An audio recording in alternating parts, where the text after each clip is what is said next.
Welcome back to For Your Heart and Home. My name is Dee Dee. Welcome into my kitchen.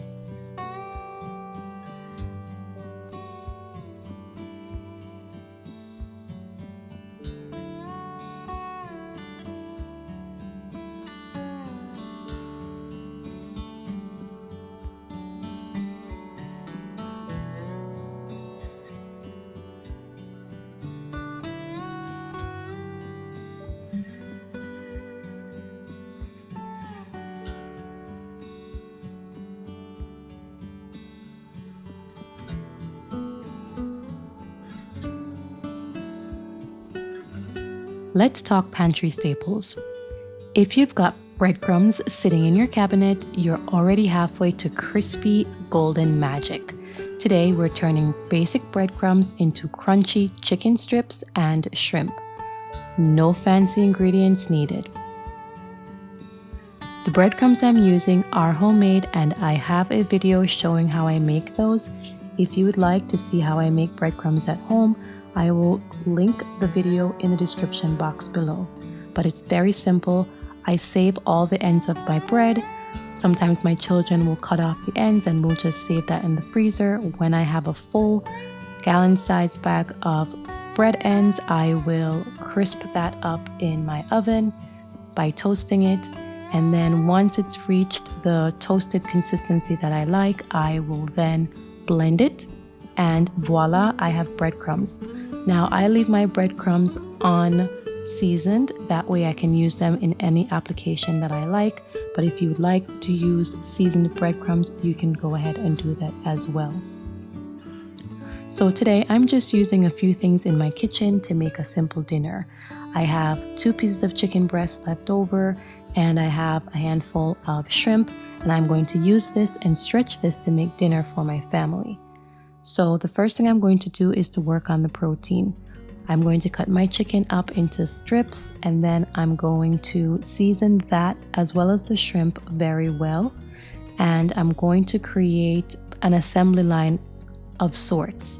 I'm going to have a container with some flour, then I'm going to put a container with eggs, and then I'll have a separate container with my breadcrumbs. Now, to make these chicken strips and shrimp flavorful, you want to season the protein at all steps. So this chicken and shrimp have been washed already, and now I'm going to season it up. And you're going to use whatever seasoning is appealing to you and your family. I'm just using salt, pepper, some paprika, and some all-purpose, a bit of parsley. But whatever is singing for you, you can pull for that. Season the protein. I'm also going to season my flour and season the breadcrumbs.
Once I have everything mixed well, I'm going to just dip each piece of my chicken into this assembly line that I have created here, and then I'm going to put it on my baking tray.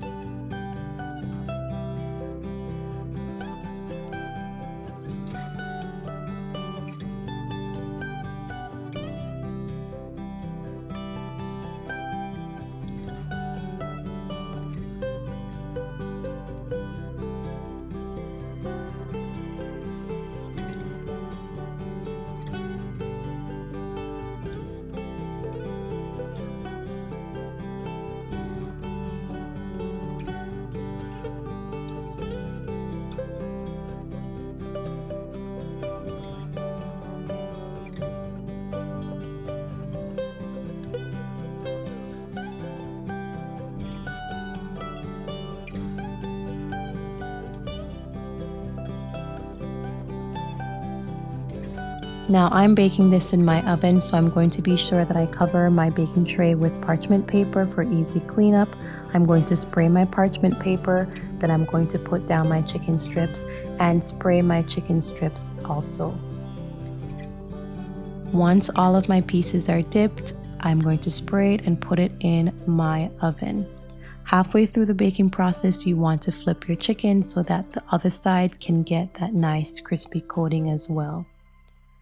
If you have an air fryer, you can follow the directions to do this in your air fryer. But I can guarantee you will get crispy chicken and crispy shrimp this way. I do this all the time and we truly enjoy it.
The shrimp is going to be processed the same way. I'm going to add a little bit more flour, a few more eggs, and some more breadcrumbs.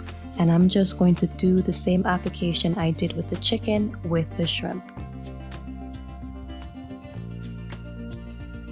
When my baking tray is complete, I'm going to put it in the oven and cook until they're finished.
Now, to go alongside this chicken and shrimp, I'm also going to be making some fries. I'm taking 2 basic potatoes. I'm going to peel them, wash them, and cut them into the shape of a French fry. Now, again, you can complete this in your oven or you can use an air fryer. I'm just going to fry them on the top of my stove, and they work out perfectly fine that way.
The last thing I'm making to go with this dinner will be a very basic side salad.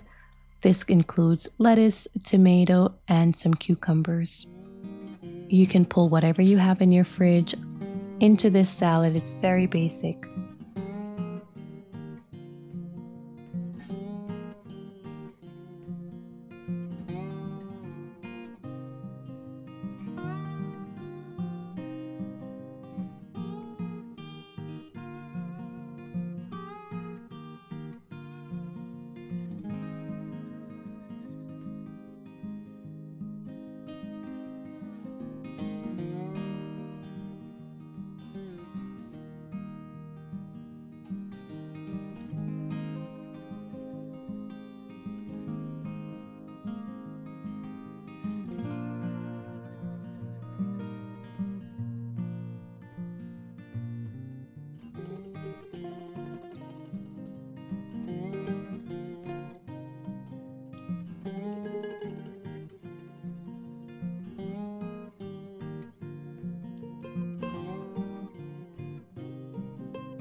To go along with this salad, I'm also going to be making a simple salad dressing.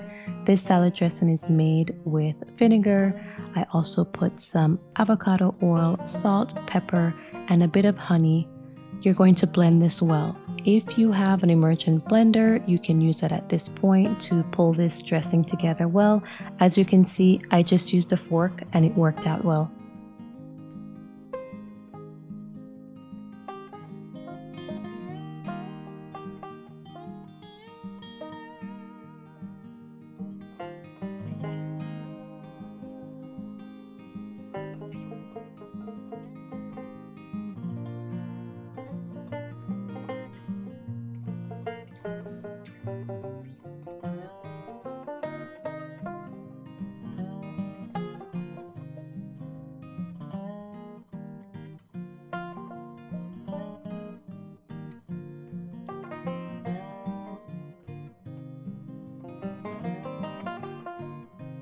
I don't have exact quantities, but like I said, you're going to put your vinegar, you're going to put some avocado oil, you can use olive oil if you choose, some salt, pepper, and some honey, and you're going to taste it. Mix it well, taste it, and if you like the taste, then you go with that. If you feel like something is missing, by all means, you can add the flavor that you feel is missing.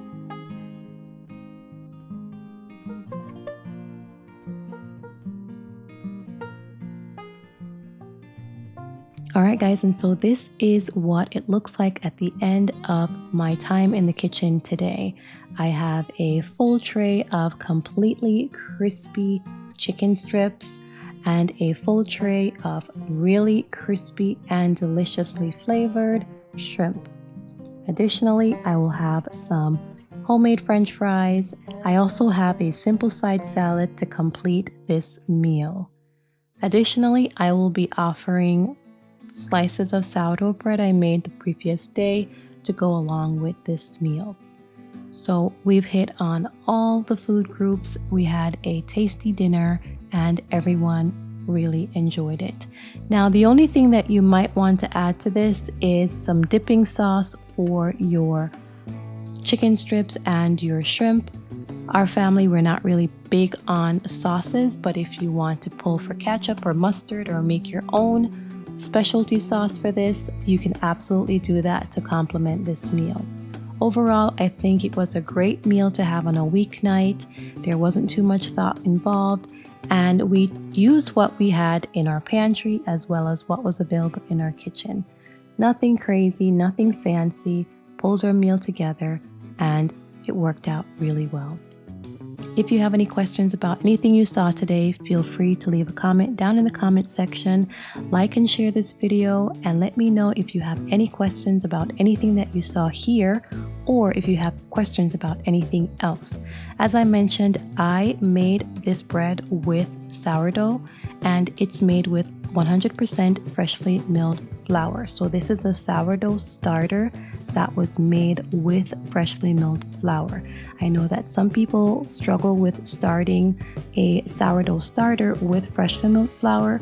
So if you have questions about that, if you'd like to see what I did to create my sourdough starter, let me know down in the comment section down below. Thanks for being here with me in the kitchen today. I look forward to seeing you in the next one.